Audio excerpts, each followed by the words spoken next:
Hello, I'm Christina, and I'm here with Martina, Hello, welcome everyone.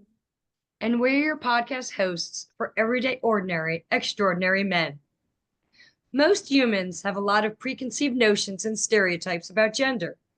For example, men are tough, silent, forceful, where women can be chatty, manipulative, or emotional. In doing that, we put people in a box and often forget to see beyond those labels. And if someone's not fitting the mold, we might call them names like tomboy or sissy. Those and similar labels often cause discord. What would a world look like where we go beyond our preconceived notions and understand that we are much more than our gender? That we humans are strong and soft and gentle, deep and powerful, tough, fierce, and open. That qualities are not specific to a gender, that we all have all qualities available to express.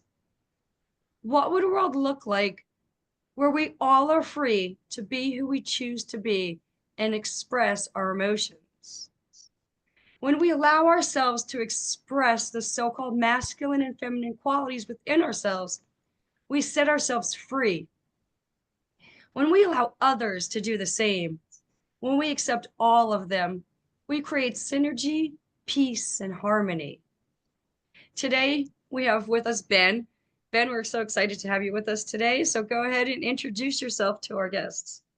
Hi, it's great to be here. I'm Ben Raya. I live in Boulder, Colorado, and we just got a fresh 6 inches of snow overnight.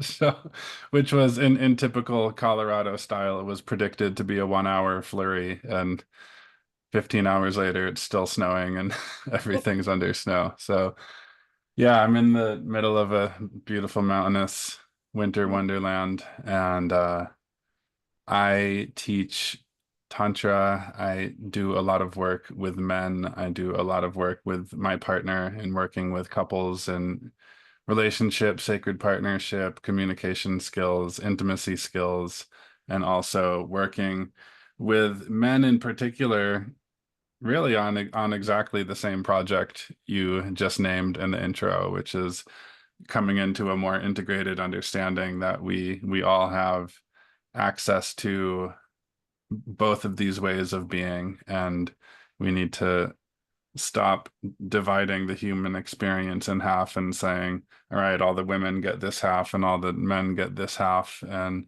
then we'll try to come back together and create a whole. And instead coming from an internal sovereignty place of actually both of those seeming opposite ways of being live inside all of us. And especially if we don't acknowledge that, then we can't ever practice or master the one that we refuse to own. So that's where we either, that's kind of where the classic stereotype comes from of like, oh, men don't have access to their feelings. And I'm like, yeah, well, if you keep telling men that they're supposed to be stoic and then you act surprised when they don't have access to their feeling, it's a conditioned response, not a biological imperative. So yeah, Absolutely. I'm excited to chat with you guys and see where this conversation goes. Woohoo. We're excited too. For me, I was, looking at, well, I heard you in the group, the business group that we're in. I heard you talk, but I watch your Facebook post, and it's just so beautiful to have you model, I'm Mm. gonna say, for men, like being vulnerable and sharing really deeply, right? Rather than on the surface, or at least I don't know, I don't see it that often in real life. So Mhm. I really appreciate and love that about you showing yourself, right? It's almost like putting your armor down, right? Which I think is beautiful, and maybe it's a myth, right? Maybe it's one of the stereotypes, but we women are much quicker to just give you everything, right? And in my world, men are more guarded. So I love reading your posts. I really appreciate, you making yourself visible that way. So Ben, if we really knew you, what would we know about you? Hmm.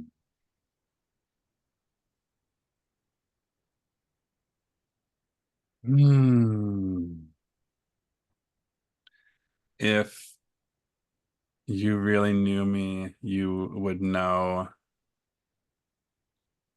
that kind of the entire impetus for my getting into men's work and for my embodying a lot of what you just named is that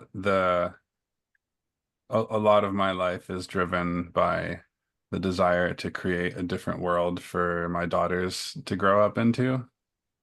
And it was, it was their two births 9 and 13 years ago that really changed the way I see the world and started looking through the lens not just of, what's my experience and how are things going for me as a tall, straight white male that can easily move through the world and not even realize everything is rigged in my favor, to looking at the world through the lens of what are they growing up into and what is their experience going to be.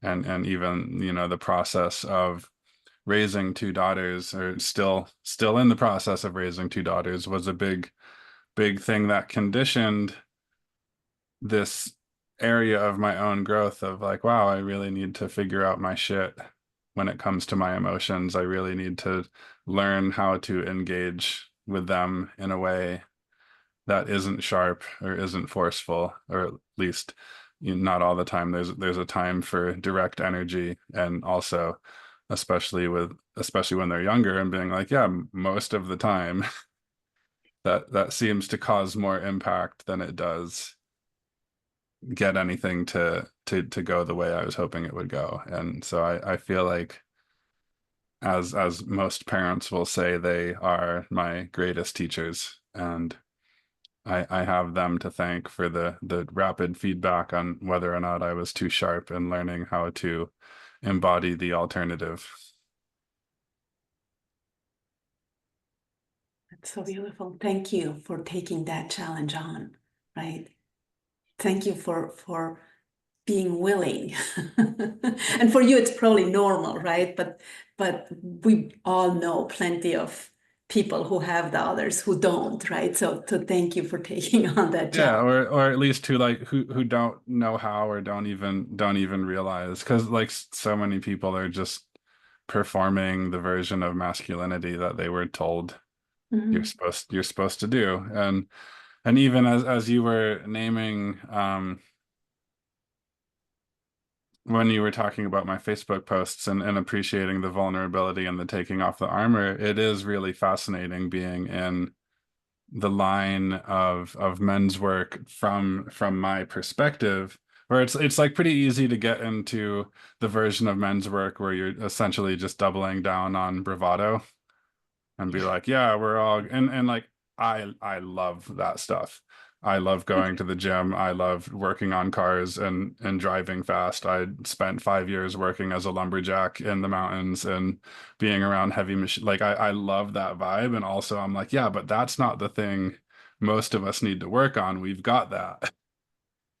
And trying to convince men that it's a worthwhile project to get in touch with your emotions, and to take off the armor, and to learn how to soften when it's useful, and to learn how to be sharp when it's useful, is like pretty hard. And like, I write a lot of posts like that, and then I'll watch like 35 women all come on and be like, oh my God, yes, thank you. And I'm like, okay, that's great, but I'm glad you approve. But also I'm like, still, it's a hard sell, especially in a world, especially, given the electoral results of yesterday, when so much of the world really wants to double down on this archaic, polarized, rigid presentation of masculinity, trying to convince people that it's worth it to learn how to access the whole spectrum of the human experience. It's quite a hard pitch. So Well, it's been a fun ride. oh, I can imagine, but it's like it is, we were talking before coming on. It's like it's that inner patriarch, right? And it's Hmm. the inner patriarch that does not just live in men, it lives in women, right? It's like we all have to break those shackles, right? If you walk through Manhattan and you look at women, they're dressed like men, right? Hmm. It's a black shapeless suit, and it's all about making it in the world. And we're so ready to live from the heart, which doesn't mean that you cannot be strong, right? Hmm. But it's something different is called for.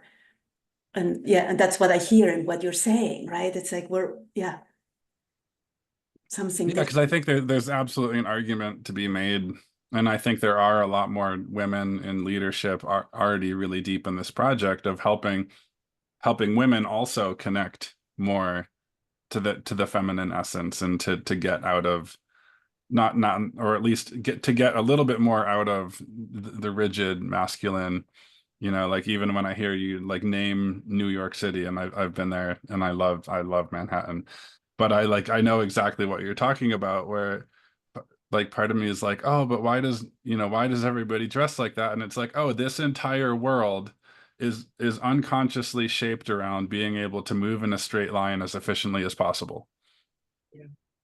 And being here in Boulder, deeply immersed in the world of new age hippie culture and yoga and all of that, where we all wear like loose flowy clothing and stuff like that. And like when I first started doing that, I was like, this is so weird. I need to like pay attention to where I'm going, because my pants keep getting caught on stuff, or like I have this large top knot of hair, and when my hair is down, and like not that long hair is inherently feminine or masculine, but it's like, oh, it like automatically introduces this experience of flow to my life. It automatically introduces this experience of I need to be mindful of how I move through the world because my hair gets caught on stuff. And so it like brought this new layer of perspective to the classic masculine thing, where it's like wear tight form-fitting clothes, shave your head, shave your beard, like get rid of anything that's going to inhibit you from moving in a straight line as quickly as possible. And that like really is, I think, the underlying energetic of at least Western culture, if not the whole modern world, is like everything's just like boom, straight line. No curves, no wasted energy, no, No don't take the thinking scenic involved. route. What's that? No thinking involved. No Just follow thinking, the guy just in front of you. Just yeah. go. Well, Yeah. it's more like what you're saying, Ben, is like there's no mindfulness involved. It's not even Hmm. thinking. It's the being present that we just can totally cut out, right? Yeah. Yeah, the world is essentially designed, whether it's by intent or not, to encourage disembodied, unconscious un movement that isn't mindful, isn't connected. And again, like having long hair has just been an interesting practice. Not that I see it as being less masculine or more feminine, but it was like, oh wow, it introduces something that has been lost in life, which is the need to attune to what's going on around me. And even working uh with more relational stuff in like a heteronormative context, that's often the complaint or the desire you hear from the female partner is like, oh, I just want my guy to attune more to what's going on right here in this moment, or what's going on with me, what's going on in the house, what's going on with the kids, or whatever the thing is. And it's interesting because I've thankfully graduated out of my phase of like really wanting to point the finger back at other men and be like, why are you like this way? Because it's not our like, I'm gonna let us off the hook here and say it's not our fault either. We've been raised in a world for g countless generations backwards that Millennia. says be cold, be sharp, be hard, be direct, and only be in that energy, and that energy by nature isn't attuned. And so we are in this, you know, Aquarian project of learning how to be both things at once. But especially when I was in my time here in Colorado working as a lumberjack up in the mountains, you know, like, you know, one of the most classically masculine things you can go do, it was really interesting to notice. I was like, oh wow, this energy that I've kind of unconsciously shamed in men is actually extremely useful in the right context. It's that we don't know how to get out of it. That's the problem.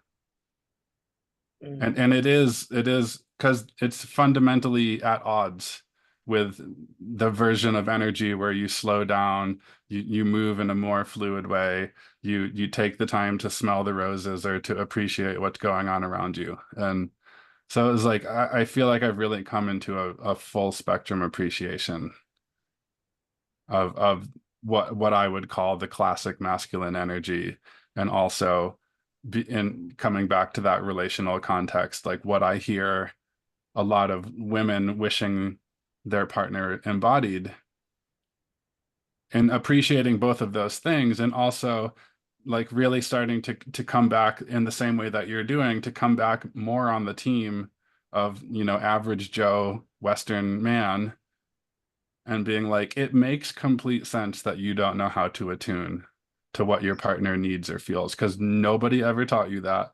No one ever told you. They might have even told you that was being a sissy, like you said. You know, men don't attune, they just go. You just go. Doesn't matter if the door's open or not, just go. And then we wonder why we have so many issues that don't really need to be named, that we can all imagine, where this linear penetrative energy is expressed in a way that has no attunement to what's being penetrated. Yeah, it's all reactionary energy, right? Because Uh-huh. they haven't learned anything better. So something happens, you react. Something happens, you react. Instead of stopping, having some awareness, what's happening. But those are learned behaviors, right? And if you don't learn that when you're younger, then this is where we're at right now. But Exactly. yeah, we're gonna move into your icebreaker question. Oh, Tell us a wonderful. funny, silly, or embarrassing story. Hmm.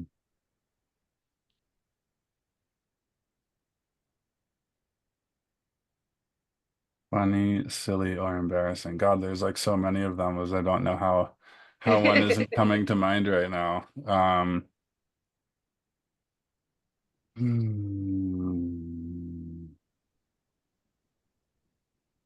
Oh, here's a funny one. Back to my classic masculine love of working on cars and street racing and doing, you know, illegal, dangerous things, which I did lots of in my early 20s. I was working on rebuilding a car, and I I I I was getting it ready to repaint the whole thing, and I had a friend who owned an auto body shop, and I was like prepping it at my friend's house, which was like 4 blocks away from the actual auto body shop. And when you're painting a car, you when you're doing a full repaint, you strip everything off it so you can get to all the little nooks and crannies. So the hood is off, the doors are off, the fenders are off, the bumpers, both of the bumpers are off, the doors are off, the trunk is off. And I was like turning it into a race car. So the interior was also fully stripped. All the seats were out, the seat belts were gone, the headlights and tail lights were gone. And so it's finally ready to paint. And I was like, I don't want to pay to tow my car like 4 blocks to the paint shop. I'm just gonna drive it over there. It's gonna take like 2 minutes and it'll be fine. And of course, and I'm like, of course, what are the odds? In the course of this 4 blocks, I get pulled over, and this cop comes up to this car that there's like nothing on it, and I'm literally like, there's no seat belt, no seat. I'm like sitting on a milk crate, and the cop walks up and he's like, I don't even know what to give you a ticket for right now. He's like, where are you going? And I was like, I'm going literally like 1 block further that way to the paint shop. And he's like, okay, just like get the hell out of here and and don't drive your car like this. Of course, But it of was like course. it was like so cooked into my memory of like sitting there on the side of the road with a cop behind me, just like sitting on a milk crate in a car with no doors. And Of course, the cup would show up in exactly that yeah, of moment. course. Right? Of I course, was what like, all else? right, I just need like 2 minutes to drive these 4 blocks and we'll be fine. Yeah. So Ben, what was your biggest lesson? For example, what was your biggest challenge, or what made you who you are today, or what took most courage, or when did you stand up for something that mattered to you? Mm. Mm.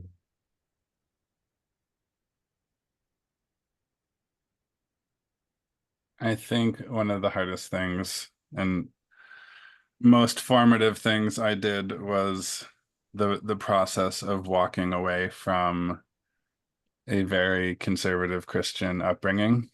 And that was like my entire family, my entire world, my entire friend group, my entire in-law side of the family, everything. And at some point about 10 to 12 years ago, it's kind of hard to pin down. It just increasingly that world view did not make sense to me. And I no longer resonated with it. And I like tried to reconcile with it, tried to like, of course, like do the project of convincing other people to see things my way. And at some point I just had to kind of walk away, not necessarily from people, but just officially own this isn't my world anymore. This isn't my worldview. And it was simultaneously liberating and cost me, of course, many relationships that were lifelong friends, family, community spaces, and you know, even my own identity was deeply thrown into the abyss. And I think in a way that was I was already on what I would call, you know, my spiritual journey, but that was kind of the moment that put me really deep on the path is when your very sense of worldview and identity gets shattered. And you have to sit with those questions of without anyone else's answers, without anyone else's worldview, who am I? And what does this all mean? And that was what eventually led me to the classical practice of Tantra and that worldview. And when I kind of sat deep in the mystery of not knowing anything about anything for about 2 years. And when I was kind of at the end of my rope with not feeling like there was any ground beneath my feet, I coincidentally encountered the path of classical tantra and just felt a lot of soul resonance and just that feeling of like, oh, this makes so much sense to me. This answers all the things that this other thing couldn't answer for me. And that's not to say it's the end all be all spiritual practice. Of course, I think that because it's the one that works for me. But this it was powerful and divinely orchestrated, I would say, to stumble my way onto that path. I think the divinely, um, it's all the divine timing, right? Like I think Hmm. it's a theme in our podcast, or that we're all starting to at least wake up to the divine timing or accept the divine timing, right? Everything's always happening exactly as it should be, right? Now, can we just own that that's really what's happening? Yeah. Um, but but yeah, I love like it'll be like, oh, my job was ending and it forced me to think about what's next, or I don't know, someone invited me to a meditation class and I never thought about it, but then all of a sudden I found, I love those synchronicities that show up in life and just help guide you along the way. So what was part of your path that led you to the Tantra practicing? Um, so to give you the actual, like, the rundown of the ridiculous synchronicity that happened. So in terms of my own internal world, I was like 2 years post exiting the Christian world, and kind of just staying in the empty gap of knowing that world, that community, that perspective wasn't mine anymore, and also having it not really replaced by anything. And for one, I think that was a really important part of the process, was to stay in that tension of not having any answers to anything, because of course the mind is like, oh, if it's not that answer, then give me another one.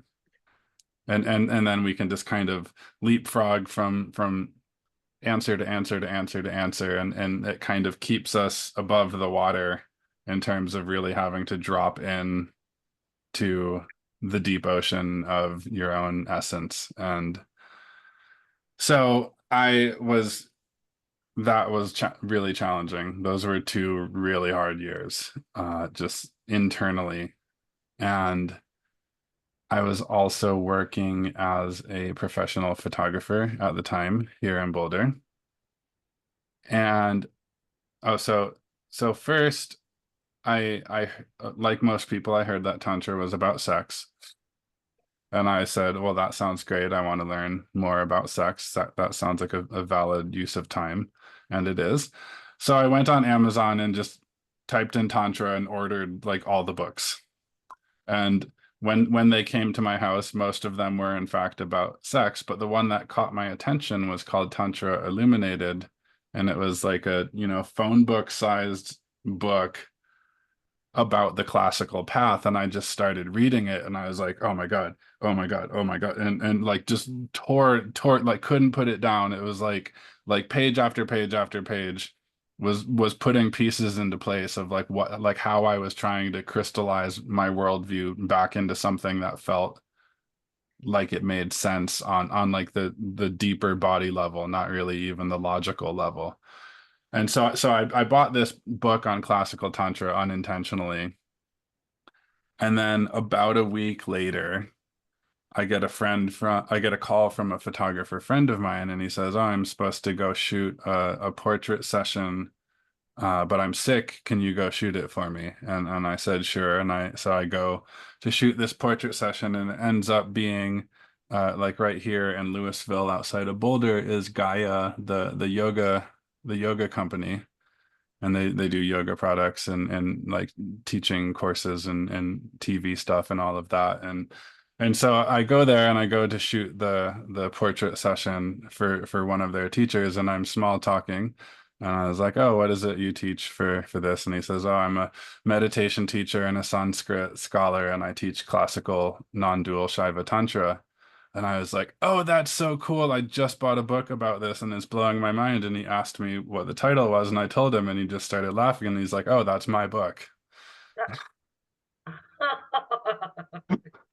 And it turns out the guy, at least at the time, now his name is Christopher Wallace, also known as Harish. And at the time he lived here in Boulder, and I didn't even know that. So I essentially bought the book on accident, and then met the author a week later because my friend was sick. And then he was like, "Well, it seems like we're supposed to meet each other. I have private gatherings in my house to for people who really want to go deep into this stuff." And so, a week or two after that, I was in his living room with his local community, and spent the next couple of years just diving in hard into that path, and then have continued to study the subject as well as with him when I can. He's now based in Europe, but yeah, it was like one of those moments where it was like, because people ask me like how I found Tantra, and I'm like, I didn't. It found me. Found you. Like Yeah. the universe or the hand of God was very clearly like, here's the book, here's the teacher, here's the community, this is your path, go. And I was like, all right. I love it. It's truly like hearing that message and being like, what? Google on Amazon and just keep watching it show up around you. I love it. So Yeah. awesome. And what's really cool is that you were sitting in that, like you really had to let go of everything and anything. And like you said, those 2 years, right? And just really sitting in that really uncomfortable space, right? Of not knowing where it's going to go and having to trust, right? And then Yeah. and something shows up and yeah, there's no coincidences, right? Then there's like, okay, so this person is sick, so you need to show up. Oh, okay, there's exactly the book that you read, right? It's fascinating. It's just really beautiful. Thank you for sharing that. That's Yeah, just you're welcome. And there is, like, you know, to keep bringing in the counterbalance of these polarities, like in a way that those 2 years in particular, even though Tantra itself is very much a goddess oriented path, or like what's called a left hand path versus a right hand path. Like even before I actually found it, felt like the real actual feminine initiation of like, can you just sit in the not knowing and sit in the emptiness, sit in the immersion of experience without needing to understand, right? Because that's like part of the feminine masculine split as we teach it in a lot of our workshops, is the direct experience of simply being versus the cognitive experience of labeling everything and trying to understand everything and trying to predict where everything is going to go and having a plan and understanding and coming to find out that most of the time the plan is bullshit. Right. But the mind would still rather have comfortable bullshit than emptiness and mystery.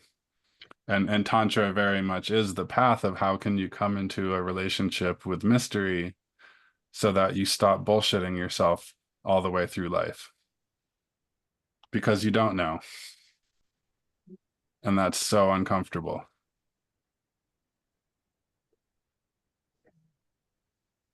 it Yeah. is. It is. Yeah. That's I mean, there's so many things we do in life that just to keep our minds busy so we don't have to be with ourselves, right? Like, um, I mean, a lot of our bad habits, that's what they're all about, right? It's, I don't want to be with myself if I'm gonna go drink or go do drugs or go do whatever. yeah, Yeah. the numbing out of that, like I think it goes against our instinct, right? And I believe that it's every time it's a victor of human spirit if you can stay in that place of not knowing, but our instinct wants to control and manipulate and figure out, because it's all about survival, right? It's all about, okay, we need to what's next? Right? We need to control our environment. Yeah, Yeah. beautiful, beautiful. So Ben, what makes you laugh?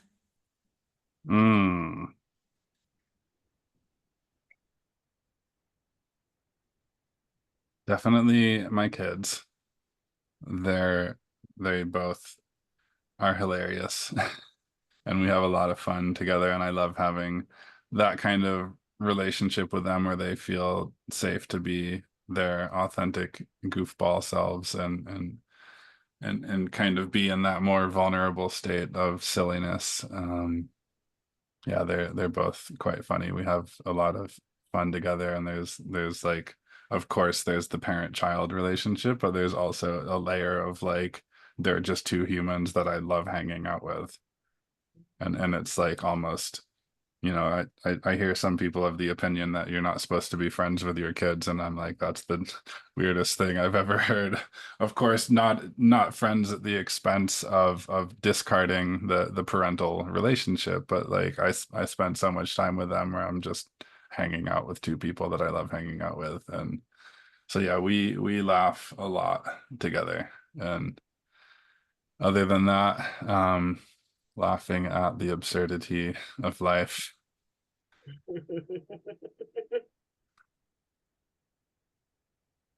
Yeah. Yeah, that's a good practice. It's amazing how well the world works if we look at how dysfunctional we actually are, right? Yeah. Yeah. Yeah. So tell us about a time you took a chance on love. And it doesn't have to be necessarily romantic love, although it could be. It could be self-love, supporting someone's pet project. Mm. Mm.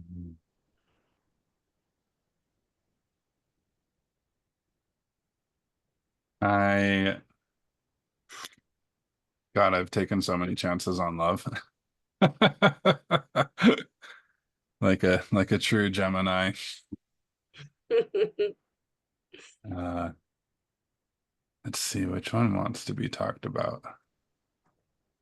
I had a beautiful encounter with someone I'm still dear friends with, and actually in the wonderful city of New York. I was there for an event, and I was staying with a friend, and she and I have a really close relationship that's never been romantic or sexual. And I was there for like 3 days, and even and based on our um existing relationship agreements, there wasn't like a sexual option on the table for that time. So we're like, okay, we know we're not going there, but what if we just like swan dive into 3 days of romance, like just for the hell, and like we know we're not starting a relationship, we're not this isn't a partnership, we know like physical intimacy is off the table, but what if we just like dive the fuck in to like opening the heart space and the romantic space, and had this like sweet little 3 day fantasy world of romance, like, and in a way it was this like very spiritual practice of like how much can I let myself surrender into this experience, like knowing right up front it's going to last for 3 days and then we're going to let it go. And it was so interesting to still feel like the heartbreak of it, even though there wasn't, because often like so much of what adds to the pain of heartbreak is like all of our fantasies of like, oh, I thought it was going to last forever, or like, oh, does this mean I'm not lovable, or like what, like, or whatever painful thing happened to bring the end of the relationship. So it was like really fascinating to have this like pure experience of heartbreak with nothing else attached to it. Like there was no story, there was no judgment, there was no thing that went wrong. And like even still opening even for 3 short days into like a really deep, energetic, emotional heart connection, and then letting it go, it was still like, oh fuck. Like wow, it still really hurts a lot, even though like nothing went wrong and nobody did anything, and we agreed up front this was going to happen, and it was still like for like a week or so I was like, wow, my heart is like so broken about this, even though it's like also completely fine. Yeah. And that, I would that like was to, I think good. it's almost not even like that your heart was broken, but missing that energy, right? Like Hmm. you had this energy exchange for 3 days, right? And now you're not getting that energy. You're not on the receiving end anymore, right? Yeah. And I think sometimes we mistake that, like that energy exchange with people for romantic love when it's really just we're jamming on their energy. Does that make Uh-huh. sense? I think we create mischief sometimes like that. Oh, definitely. Yeah, there's a lot of various psychosomatic, energetic, emotional things that all get rolled into the word love or romance. And I think it is an interesting practice, like being able to tease them apart and being like, oh, this is what the energetic component feels like, and this is what the emotional component feels like, and this is the part of me that's projecting certain outcomes out into the future and thinking they better come true. I was going to say there's the whole part of the conditioning and our past that we bring into every relationship and all of it, Hmm. right? It's yeah, beautiful. It's quite powerful to even think about that. It's like, yeah, can I give myself fully into this, even knowing it has an end date? That's part of Yeah. what I hear, which is really, really beautiful.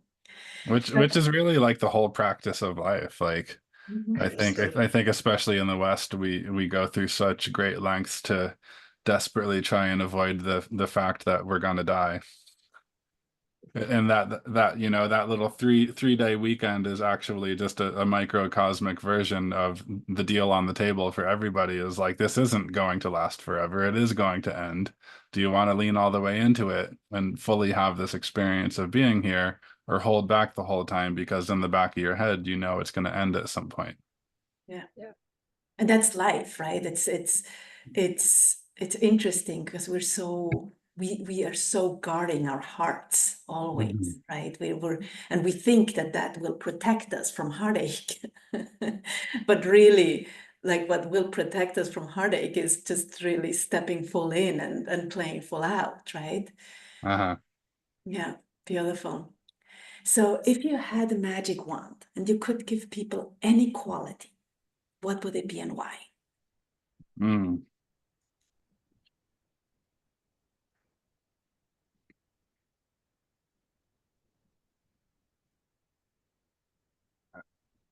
I mean, honestly, it would just have to be awakening to their divine essence, or awakening out of the sense of small self or ego self and into their divine essence, or their innate divinity. Because I was going to say self-worth, but that kind of automatically comes along with when you fully touch the fact that you are inherently divine.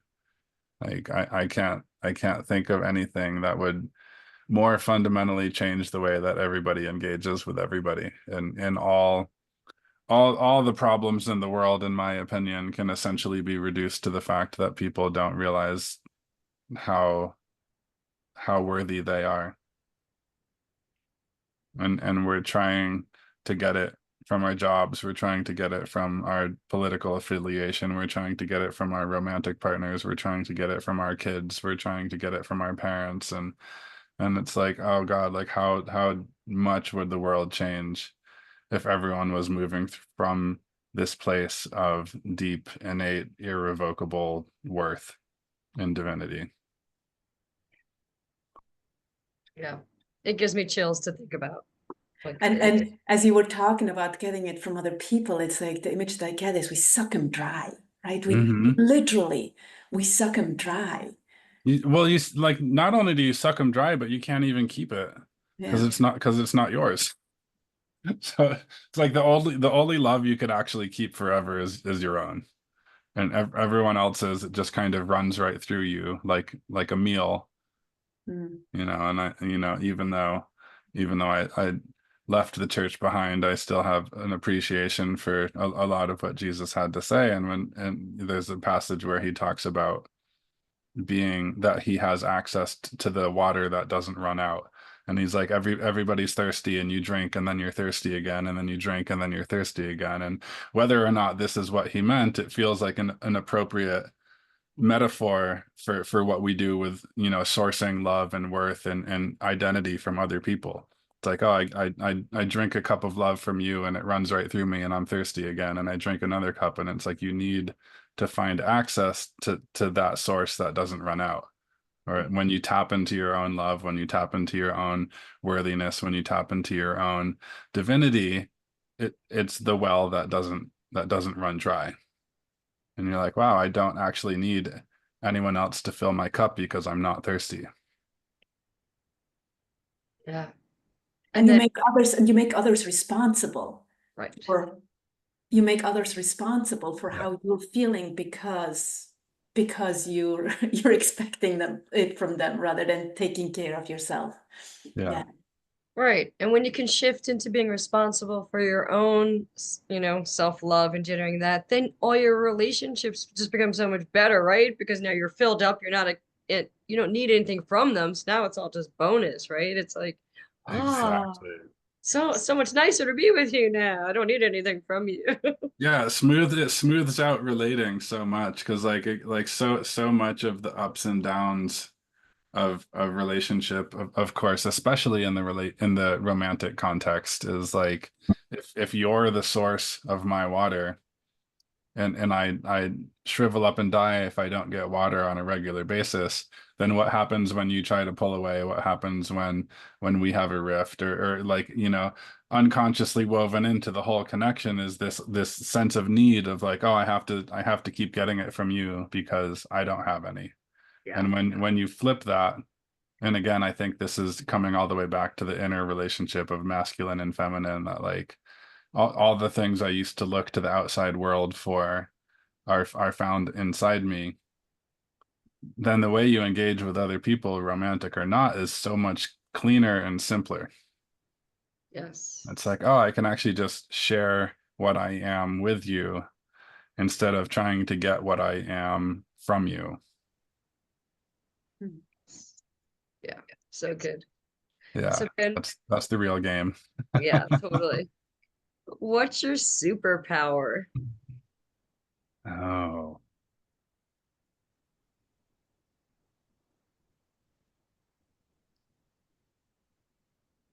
my superpower is my superpower is also my biggest shadow, of course. And particularly in the way that I have intense amounts of ADHD, or I'm highly neurodivergent, and so there's a lot of ways that creates challenge in life. And there's also like this epic superpower, especially when it comes to learning, like when I get excited about something and I'm like, oh, I'm going to get good at this thing, or I'm going to learn about this thing. This is like very, very classic for ADHD people, is we get like hyper focus obsessed on whatever our latest thing is. And it's like a little chaotic at times. And also it's like, wow, I'm like really, really good at 18 different things because I keep getting obsessed with stuff.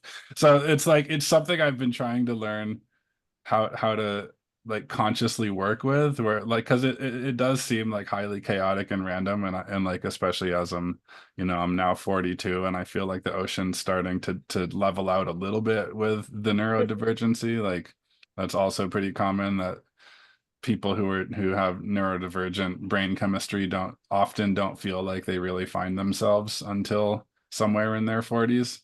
So I'm like, okay, if I can just figure out how to point this hyper focus obsession, like crazy learning skill at intentional things, if I can just like figure out how to aim it at stuff, then yeah, game over. I'm going to be unstoppable. And I just, yeah, just like I've been really deeply on the embodiment path for a while, but my like real happy place is actually like the intellectual realm. Mm.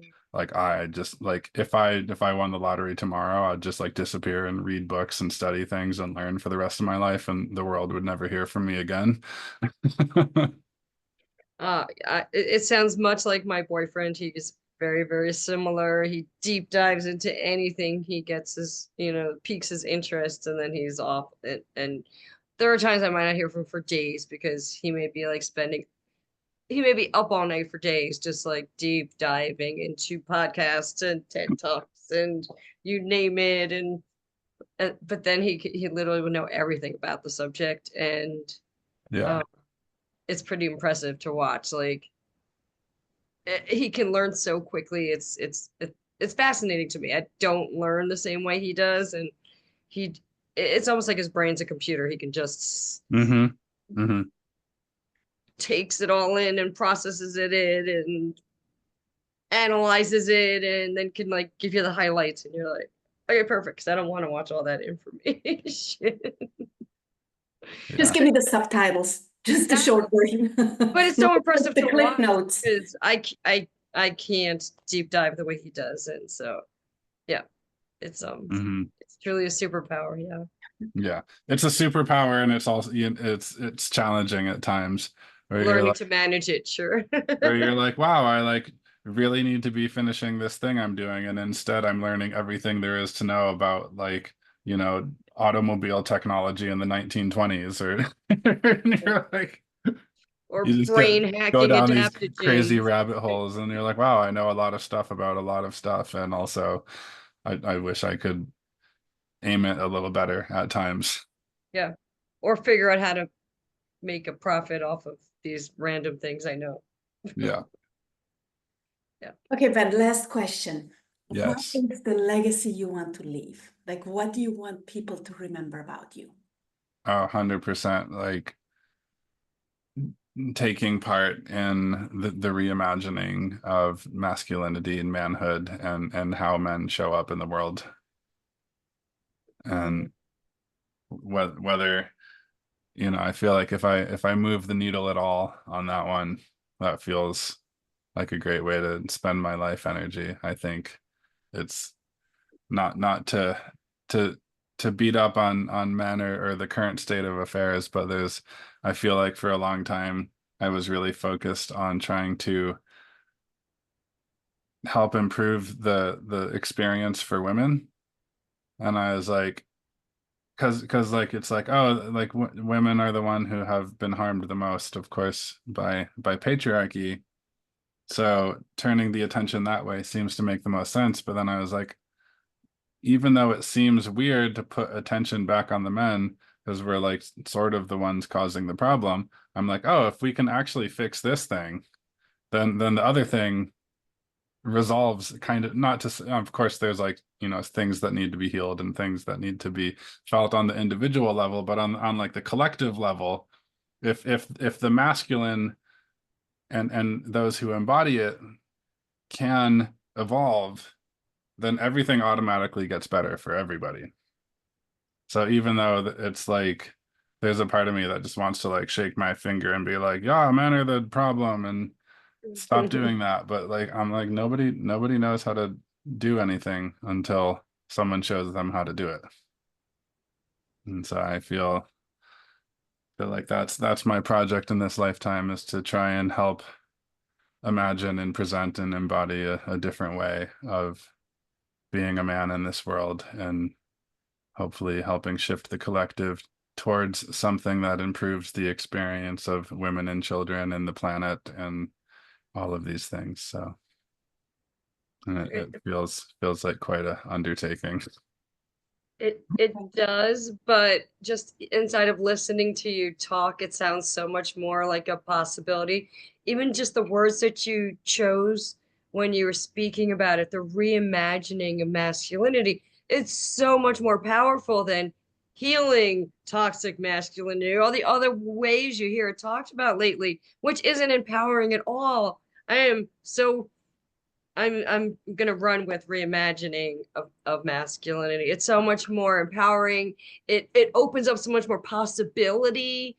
Yeah, I'm enrolled in Yeah, reimagining. well, Yes. and just so you know, Christina is like, she wants to go on a road trip. She wants to visit all the people we had on the podcast. She wants to meet with them. We're always enrolled. We are always enrolled. So thank you so Awesome. much for being here. So Well, amazing. If you need a place to stay in Colorado on the road trip, you can let me thank know. you. We might do a documentary eventually, maybe. Ooh. So you have a business. Do you want to tell us about what you do? Do you have an offer? How can people find you? How can people contact you? And we're going to put it all in the notes, but just Yeah. So the best place to find me is just on Facebook. That's where I make the most noise. That's where you found me, and that's where I share a lot of my worldview. So on Facebook, I'm Ben Raya. You can probably put that in the notes. And the business I run with my partner, Lorinda, is called Authentic Essence, and that's where we bring a lot of both the classical tantra and the relationally focused neo tantra stuff, as well as a lot of authentic relating skills and a lot of embodiment practice, all kind of woven into this one practice focused around how do we help people come into contact with and embody the thing that is most uniquely them. And in there, so you can find our tantra workshops, our long form containers, our one-on-one or two-on-one coaching opportunities, as well as the men's work I do, and soon she'll be launching some sisterhood work as well. So yeah, it's kind of all there on that website, which is authenticessence.co, since we're here in Colorado. Excellent. beautiful. Beautiful. Amazing. Thank you. Thank you so much for being here. Thank you for sharing your heart and Mm, from your heart. yeah. So appreciated. You know, we, Christina and I, were just really here to heal ourselves and then just maybe facilitate that for whoever is out there. And that's women and men, men and women, you know. Yeah, and I feel like that really that's the real project is it's all an inside job. It all happens one person at a time. And I just said this on Facebook yesterday or the day before of like I'm just here to try and heal and wake up as much as I can and take as many people with me as want to go. Yeah. Yeah. Amen. So thank you. Yeah, thank you. My pleasure. And thank you out there, whoever you're there listening. And if you love this, please leave us a review. Please share about Ben's work. And please remember that you are extraordinary. You rock. Have a wonderful day. Thank you. Bye for now.